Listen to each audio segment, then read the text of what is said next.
So friends, we know that what we eat matters. How our eat, whatever we eat, jaisa we know in our Indian culture we call jaisa an vaisa man. So that means foods creates moods. Food has an impact on our emotional health. We will see this video by Dr. Bruce Lipton. Welcome to the bowels of my laboratory. Today, I got a great story for you. Many times science is just about minutiae details that are totally uninteresting to the general public. But I have an article today that is going to change the world. And it's about a new understanding of what is called microRNAs. Okay, now don't go away yet. It's not that serious. Let me just tell you about it. Here's what it's all about. Once, a long time ago, we thought that genes controlled life. And then there new research that information that I was pioneering over 45 years ago, my stem cell cultures, have now revealed a new science of genetics called epigenetics, which simply means epi above, genetics, above genetics, information and control above genetics. We find that the environment is translated by the cell, and that environmental information is then used to select and activate the genes. So this is really cool, and this is epigenetics, and yet we find out, well, what is it that actually alters the readout of the genes? Well, that's where the microRNAs come in. Now we find that the microRNAs are actually epigenetic mechanisms. The microRNAs bind to the chromosomes and alter the readout of the genes, so that a single gene program can be modified to create thousands of different kinds of proteins from the same blueprint based on this epigenetic modification. For the longest time, we thought if we just eat food, our digestive system breaks down that food, and the cooking will break down living things, or freezing and all that will neutralize all the aspects of the food so that we can use just food as building blocks. However, something new was found, and this is about the microRNA.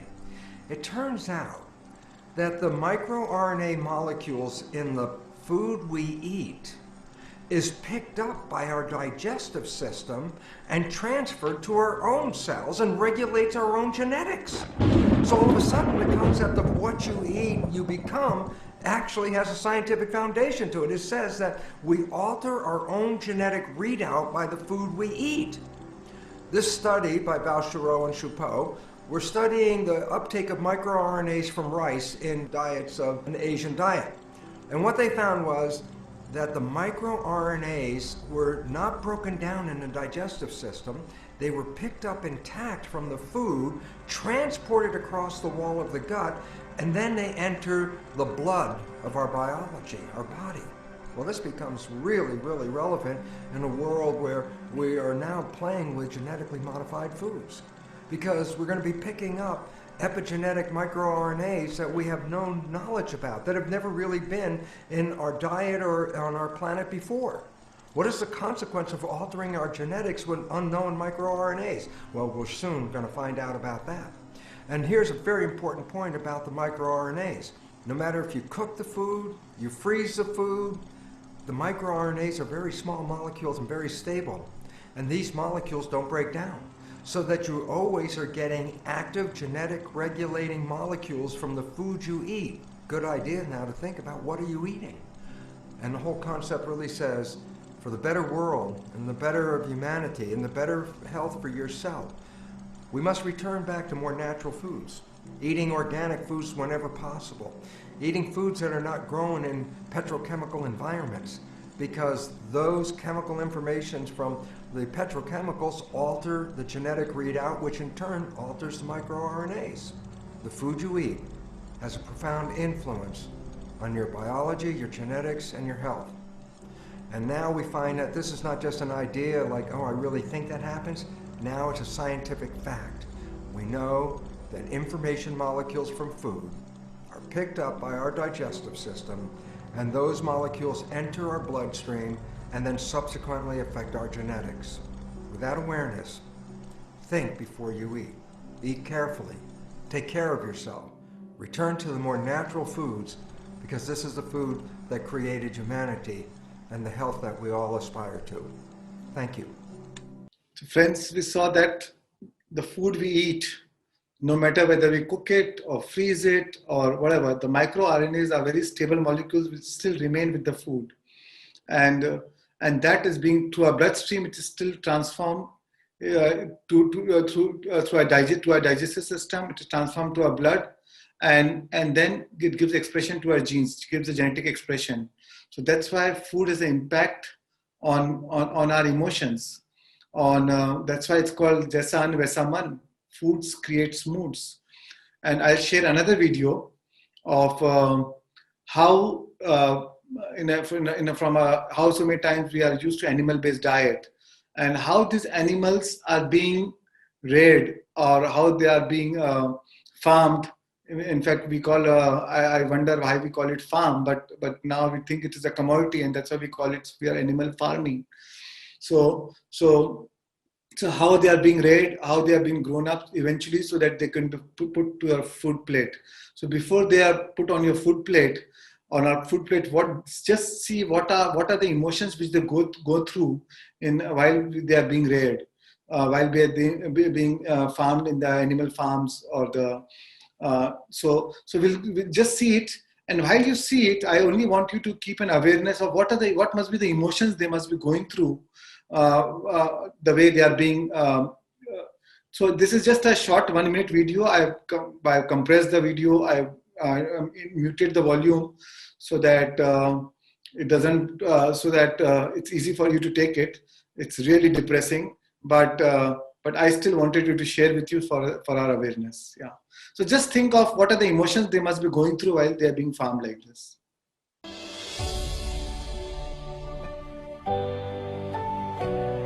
Animal equalities investigators have infiltrated hatcheries to show you a reality that the chicken meat industry doesn't want you to see.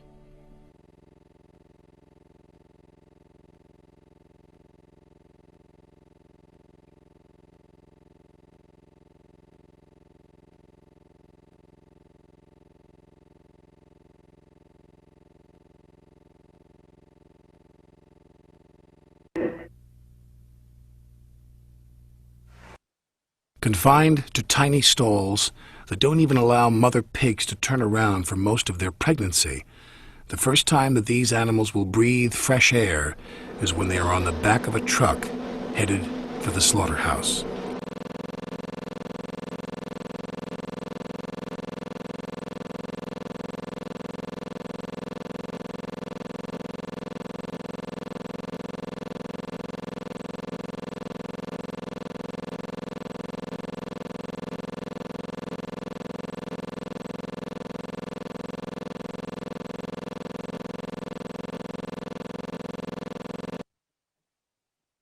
What are the emotions are they going through? Fear, pain, physical and mental anguish, yeah, misery, anxiety, trapped, agony, anger, helplessness, yeah, depressed, releasing cortisol, deprived, tortured, hate, revenge. So all these emotions, now we know that feeling of deep trauma. So we know that all these emotions are being transported to our plate. So they all, even if they are killed, even if you cook it, but the microRNAs, they carry that expression, the genetic readout, and then this is through our digestive system. It is being transported to our bloodstream, and that does not mean that we will become like that, or we'll all, but then we become more prone to these emotions. Because this is how we give expression to our genes. Now we become more prone to these emotions. Any outside environment happens, which gives a stimulus for us, or which gives a reason for us to express this kind of emotions of anger or pain or hatred or revengeful or resentment. We'll just find small reasons to express those emotions, because this emotion is not already stored in us now. We are a grievance looking for a cause. So, or we are a hatred, we are a hateful person looking for a cause, because now it is already stored in us. Now we find small reasons to actually express these emotions. And then eventually it also impacts our physical health. So friends, and I'm not saying I'm not judging anybody who is eating non-veg or a plant-based diet. All trying to explain since a quantum perspective, it is my duty to share with you my understanding. and choice is up to you whether what you want to eat or what you do not want to eat, but you should know the implications of it and the scientific understanding of it. That is all.